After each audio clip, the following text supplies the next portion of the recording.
China అంట Trump వెళ్ళినటువంటి సందర్భంలో ట్రంప్ అడిగింది, మనం యుద్ధంలో నీ జోలికి మేము రాము, మా జోలికి నువ్వు రావద్దు, మేము ఎవరి మీద యుద్ధం చేసినా నువ్వు వాళ్ళ తరపున యుద్ధానికి రావడానికి వీల్లేదు, నువ్వు ఎవరి మీద యుద్ధం చేసినా ఈవెన్ తైవాన్ మీద యుద్ధం చేసినా మేము నీకు వ్యతిరేకంగా రాము, ఇది మన ఇద్దరి మధ్యన ఒప్పందం అన్నాడట.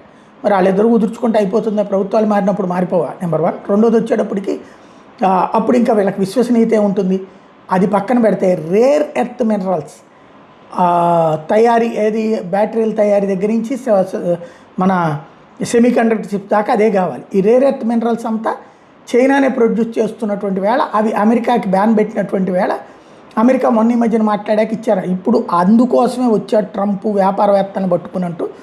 ఏదైతే చైనాకి సంబంధించినటువంటి మిలిటరీ వ్యవహారాల నిపుణుడైనటువంటి China professor Zhang Wei confirm చేస్తున్నారు.